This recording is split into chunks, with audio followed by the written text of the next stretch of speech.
বর্তমান সরকার জনগণের কাছে গণতান্ত্রিক সরকার হিসেবে পরিচিত একটা জবাবদিহিমূলক সরকার হিসেবে আমরা গড়ে তুলতে চাই এই সরকারকে। আমরা সমৃদ্ধ, স্বনির্ভর, গণতান্ত্রিক, নিরাপদ, মানবিক একটা বাংলাদেশ গড়তে চাই। প্রশাসনের সকল পদেই কাজ করার পেশাদারী মানসিকতা থাকাও কিন্তু অত্যন্ত জরুরি। শুধুমাত্র পদোন্নতি কিংবা নিজেদের পছন্দ মতন জায়গায় পোস্টিং এর জন্যই যদি আমরা মনে করে থাকি, তাহলে সেটা আমি মনে করি যে পেশাদারিত্বের সঙ্গে যে আপোষ, সেই আপোষটা হয়ে যায়। এটাতে হয়তো আপনি আপনার ইচ্ছা মতন বা প্রয়োজন মতন বা চাহিদা মতন পোস্টিং পেলে হয়তো সাময়িকভাবে আপনি এটা তুষ্ট হবেন, হ্যাপি হবেন আপনি।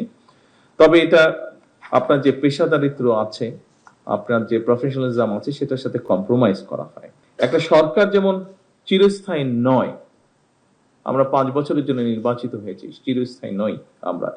এটা অতীতেও বিভিন্ন সময় প্রমাণিত হয়েছে, পৃথিবীর সব দেশে এটা প্রমাণিত। ঠিক একইভাবে কিন্তু জনপ্রশাসন কিংবা পুলিশ প্রশাসনও কোনো পদ কিন্তু কারো জন্যই চিরস্থায়ী নয়।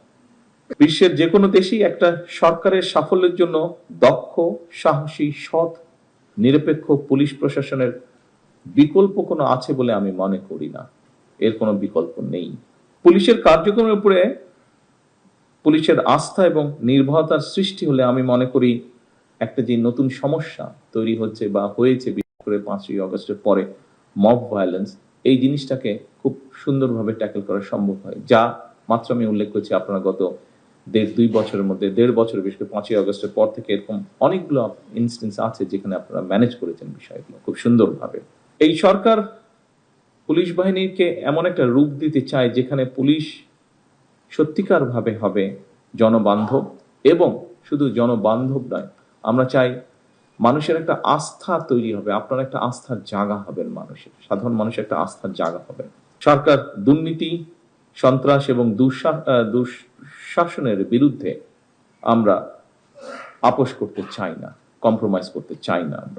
আপনারা দায়িত্ব পালন করবেন রাষ্ট্র এবং জনগণের কল্যাণে। একটু আগে আমি বলেছি, জনগণের সঙ্গে পুলিশের সম্পর্ক হবে আইনগত। বর্তমান সরকার অবশ্যই জনগণের গণতান্ত্রিক রাজনৈতিক অধিকার নিশ্চিত রাখতে চায়, তবে কেউ যেন সাম্প্রদায়িক সম্প্রীতি কিংবা কোন রকমের নাশকতামূলক কার্যক্রমে লিপ্ত হতে না পারে, এটি কিন্তু আমাদের সকলকে মনে রাখতে হবে। বর্তমান সরকার নির্বাচনী ইশতেহার এবং জনগণের সামনে স্বাক্ষরিত যে জুলাই সনদ, এটার প্রতিটি দফা, প্রতিটা অঙ্গীকার পর্যায়ক্রমে অক্ষরে অক্ষরে বাস্তবায়ন করবে ইনশাআল্লাহ। বর্তমান সরকার স্বাভাবিকভাবে যখন দায়িত্বভার গ্রহণ করেছে, আমরা প্রায় প্রত্যেকটি সেক্টর খুব ভঙ্গুর অবস্থায় পেয়েছি। একটি যুদ্ধ বিধ্বস্ত দেশে যখন দেশের জনগণ যখন যাত্রা শুরু করে, যুদ্ধ বিধ্বস্ত দেশে সরকার যখন যাত্রা শুরু করে, সেরকম একটা অবস্থার মধ্যে আমরা এই দেশটিকে পেয়েছি। আমরা আমার অবস্থান থেকে, আমি যেখানে অফিস করি সেখানে আমরা অনেক খরচ কমানোর চেষ্টা করেছি, অনেকাংশে আমরা করেওছি।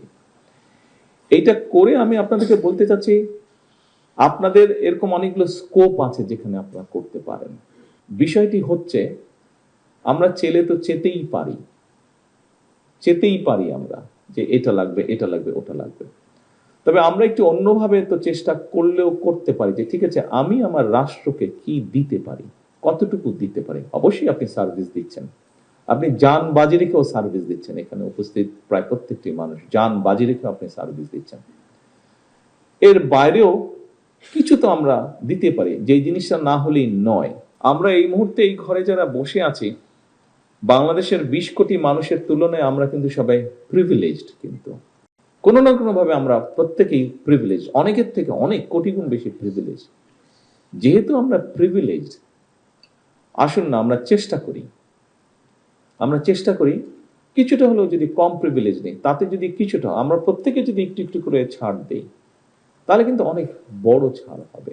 আপনার কাজও হচ্ছে জনগণের জন্য, আপনিও কাজ করছেন রাষ্ট্রের জন্য, আমিও কাজ করছি জনগণের জন্য, আমিও কাজ করছি রাষ্ট্রের জন্য। আমাদের লক্ষ্য উদ্দেশ্য একটি বেটার বাংলাদেশ তৈরি করা।